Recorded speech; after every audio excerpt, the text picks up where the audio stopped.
Hello again. So the next paper, the one I'll be talking about now, is a collaboration between me and Mikko Meriläinen, who's from Tampere University. Unfortunately, he cannot be with us here today, so I'll be presenting the whole paper.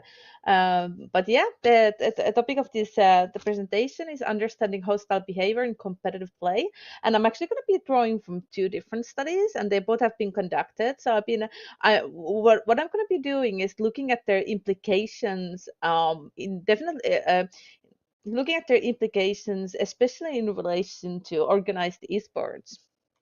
But yeah, so we conducted two studies on negative behavior on video games. We did this in a cooperation with the Non-toxic project, which was I think it was a city-funded project on working on non-toxic gaming cultures.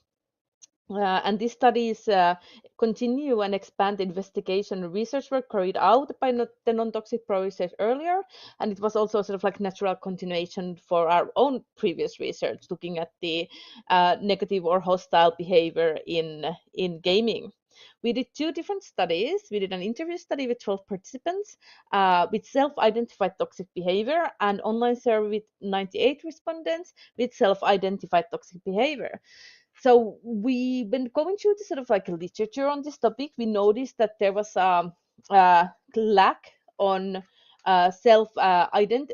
lack on studies that looked at players who self-identified having behaved in a negative manner or behaving in a negative manner in games. A lot of the studies would look at those that who would be uh, sort of like the victims of negative behavior, not so much the perpetrators of negative behavior. So we really wanted to take that angle and to try to understand the reasons people act in negative ways while playing video games.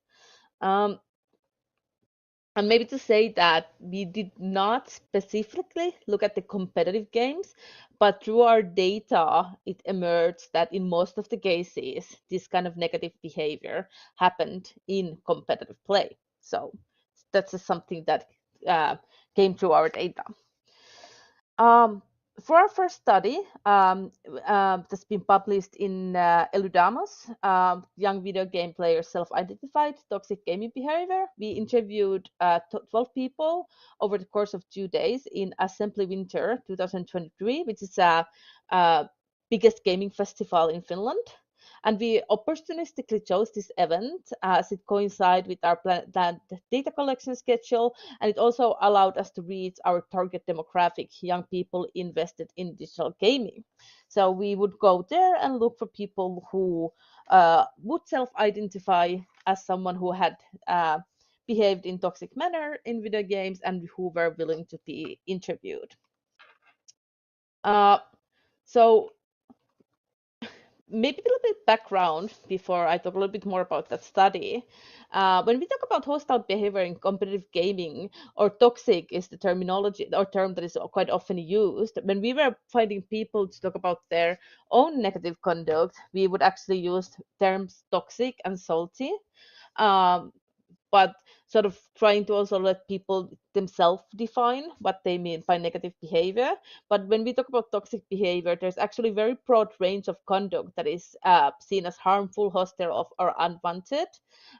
There's trolling, grieving, throwing, uh, verbal hostility and transgressive play, competitive toxicity, and these kind of different behaviors can have very different intensities. So we can look at behavior that's losing on purpose, but up to severe harassment, even threats outside of the gaming environment. Mm, there's a lot of negative outcomes that come from hostile behavior. Psychological distress, it drives people away from gaming, and it can affect to the performance of the players, right? So if you encounter uh, negative conduct or negative behavior while you're playing, it can make you perform more poorly. And groups that are in vulnerable position in game culture are particularly susceptible to this negative behavior. So sexual minorities, gender minorities, women, for example, racial minorities, it usually has a bigger effect on these groups. Mm. So when we did our interviews, we noticed and started analyzing the data. We noticed something very interesting uh, when we talked about with these young players. So we interviewed young players between 16 and 27, I think, and we noticed something very interesting when we talked with these young people, that it's that when they're talking about their own negative behavior and ways of trying to coping with it, like uh, they didn't want to act that way. They didn't want to act in a negative manner, right? Most of the time there were some exemptions, but most of the time they didn't want to act in a negative way. uh, but it's something they had to cope. So we start to look at this sort of like games as sort of like the spaces that are affectively very charged, so that within the sort of structure and design of competitive games, there's a sort of like just a lot of affect in itself. So it leads to these emotionally charged situations. And affect as a term is something that is used almost interchangeably with emotions sometimes. But it can also be understood as something that is sort of unstructured and pre-personal, almost sort of like a force that has a potential to move people, whereas emotions can be understood as more tangible and recognizable expressions of feelings. And feelings are, of course, this sort of like linguistically and culturally coded affect. But affect is this sort of like something that sort of pushes and move us. And in our article, so in the study that I'm talking about, we understand affect as sort of this kind of force that has potentially moved to move subjects and alter both their emotional states and actions.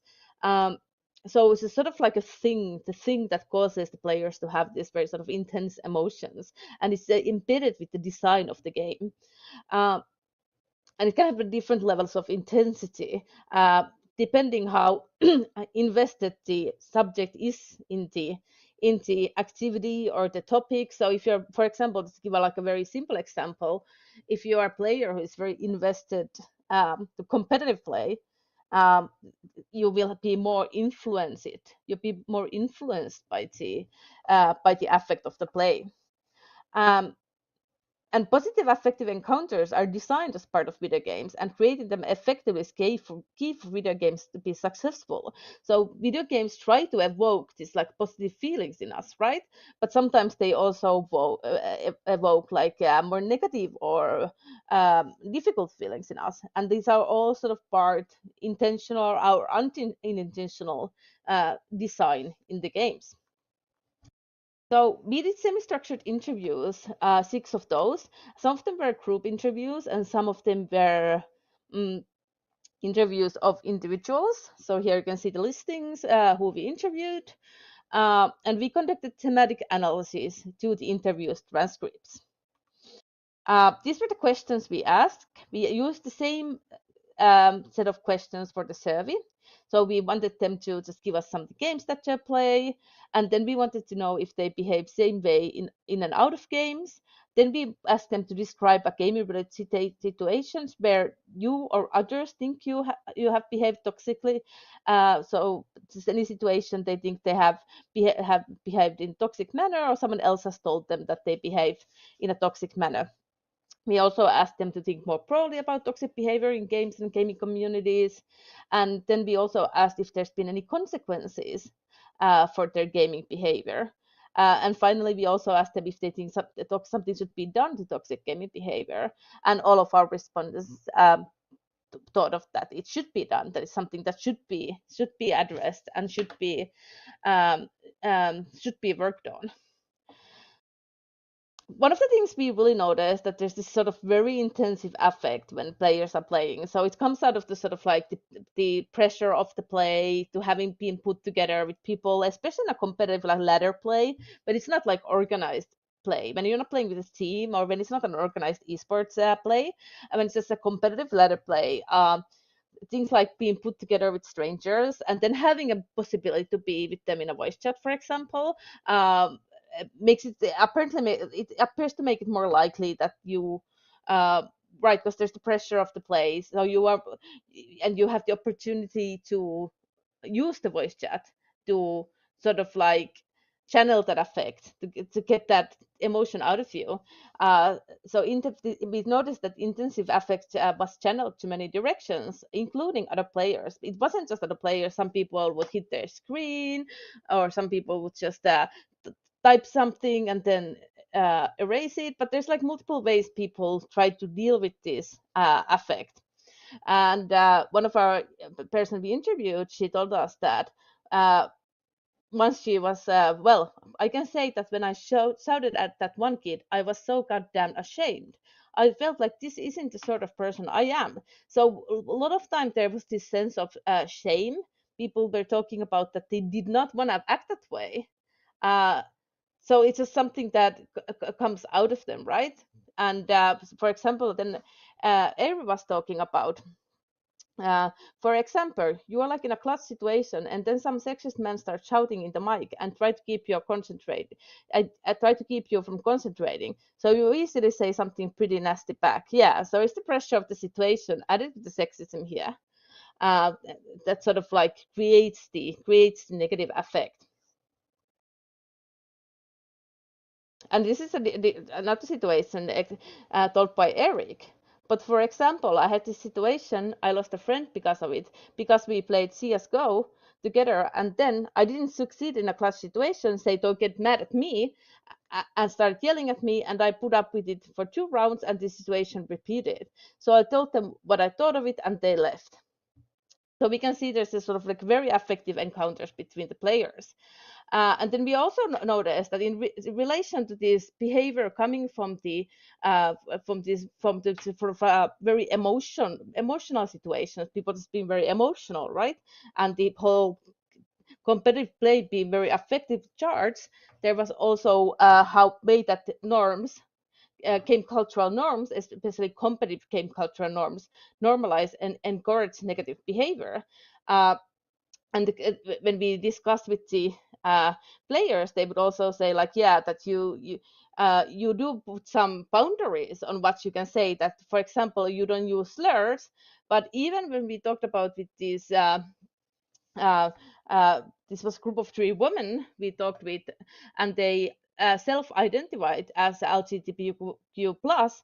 But even they talked about sometimes when it's really extreme, we say choke on a sausage, which is a homophobic slur, right? Which is sort of like there's a sort of like this norm in competitive play that you can that you use slurs on sexual minorities. And even when these women were talking about they have a sort of like a line of not saying slurs, but when they really wanted to offend someone, they would use something that is an implied homophobic slur, because that's a sort of like the norms within the competitive play. So while a lot of the negative behavior comes out of from this very sort of like emotional state of the players, which is from the pressure of the play, trying to succeed, trying to do that with people you don't know, then there's also the norms that sort of normalize and encourage this negative behavior. Based on this study, we also drafted some solutions for negative behavior, including robust software and policy solutions. So you have to have sort of like ways in which you can stop the negative behavior in game. Promoting positive behavior, cultivating game culture understanding, developing emotional skills, developing social and communication skills. So when you develop emotional skills, you're not so likely to act on that affect. Developing social and communicational skills is also so sort of to decrease the chance of confrontations, and matching players with similar expectations. So again, going back to sort of the game design side of the things. But let's take a quick look on the other study we did, and then jump on like what does this has to do with the organized esports. So our second study was online It's been published on Social Media Plus and Society, and it's called Online Disinhibition, Normative Hostility, and Banal Toxicity, Young People's Negative Online Gaming Conduct. And this was a survey we did in Finland, targeted to active game players aged 15 to 25. We also had an English version of the survey, but I think all of our respondents might have been in Finnish. And we gathered in total 95 responses, and we used the same set of questions than with the interviews. And because we already had seen the effect of the norms, we examined the sort of like we examined our data through online disinhibition effect. And the online disinhibition effect is the psychological phenomenon of individuals being socially less restrained and expressing themselves more openly in online environments compared to offline ones. The effect has been discussed in previous works on negative gaming conduct. And for example, in their study of multiplayer online battle arenas, game players, Cordiaca et al. Found that toxic online disinhibition was the most meaningful predictor of negative in-game conduct. And in our earlier research shows that the lack of seeing another person's offline reaction to online hostility made toxic behavior mentally and socially easier for the perpetrator. So we had two research questions for this one. We asked what functions for negative conduct can be identified in the survey responses, and what factors influence negative online gaming conduct. And this is sort of after with thematic analysis for our data, this is sort of the thematic map we came out with. And you can see that one of the things we look at, what are the functions of toxicity, why is there toxicity, and we recognize the same affective toxicity we already talked about, so people sort of like being taken by the emotion. And then we have proactive and reactive toxicity that was already present in our other study as well, so people just reacting to other people's toxicity or the events, or at least that's how they understand their own behavior. But then we identified that was not so prominent in the interview data, what we call the banal toxicity, which is sort of like being toxic just because you can, because that's the norm, right? Because that's how everyone else is behaving. That's sort of like what expected behavior from you. That's okay to act like that in the gaming environment. And we also recognize that if your online and offline if your online and offline lives, or how you want to put it, are very far apart from each other, so online and offline are diverging, then we can see the effect of online disinhibition, game cultural norms, and different social frames affecting your behavior. But if your online and offline are converging, so coming close together, then offline social norms influence your in-game behavior, and then you are also more likely to regulate your behavior and regret your behavior when it's negative, right? So I don't have that much time left, so I'm just going to jump over the quotes right now, even though they're like super interesting.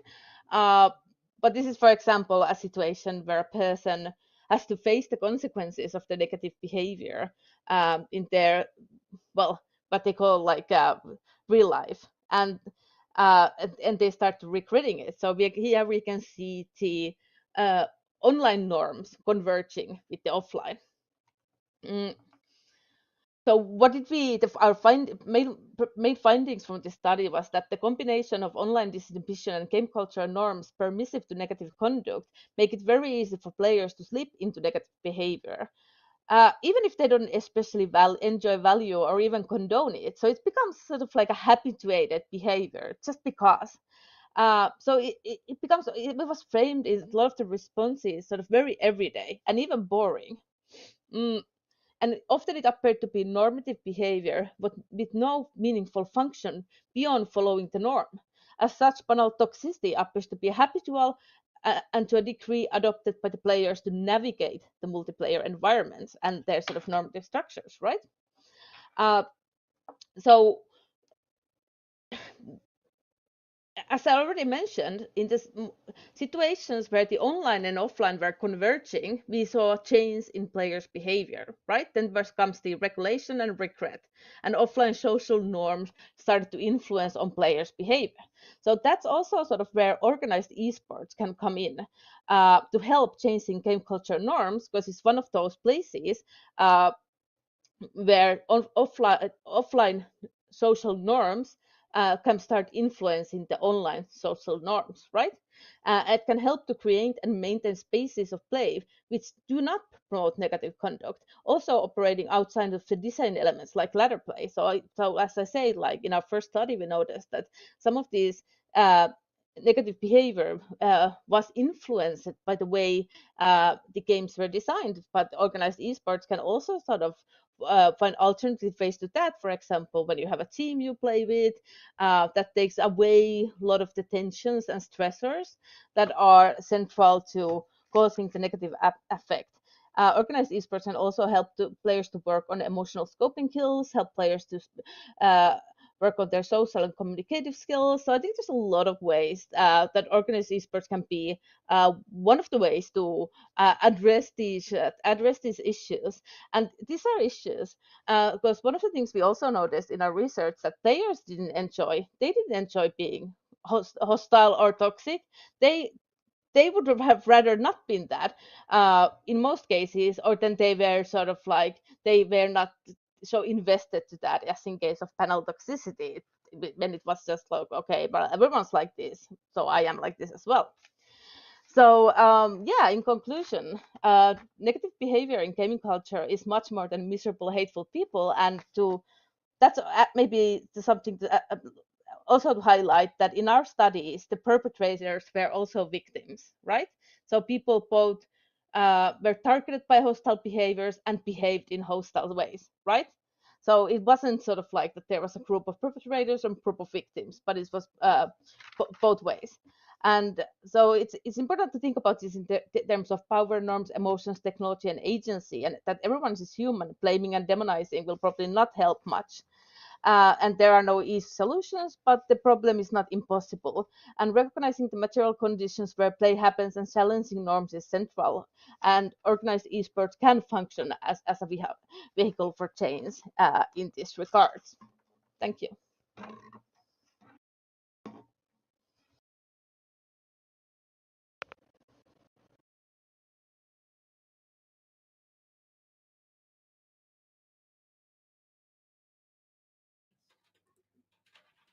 I have one question from Tori asking, we had earlier a presentation that also mentioned trash talk, which might trigger a hostile reaction. Would that part of hostile behavior, would that be part of hostile behavior as they are the trigger of hostile behavior? Yeah, that's a really good question. So especially in our earlier study that I wasn't talking about today, but we did in 2022 with Mikko. One of the things we looked was the sort of like different way trust talking is understood, depending how you situate yourself in relation to game cultures. So what is toxic for someone is not necessarily toxic to someone else, right? And trust talk is for some people is sort of like a shared way of communicating within this context. But what is problematic with trash talk is that it often includes, for example, slurs about gender or sexual minorities. So even when it's not intended to be hostile but playful, it can be hostile or playful at someone's expense, and then it's sort of like I would definitely then consider it as a toxic behavior. Uh, so, but other than that, like we, for example, had some of these respondents that they talk about that, like that when they played with their friends, they had this, they were trash talking a lot, but it was this sort of like a shared, almost like a shared code of conduct for them, right? Like that was a shared thing within that social group. So if it's just people who all have sort of agreed upon that, and it's not targeted to outsiders, and outsider might not even hear about it, and especially if it doesn't use slurs, then I wouldn't consider it as uh, toxic behavior. Yeah. All right. Thank you so much, Maria. Thank you.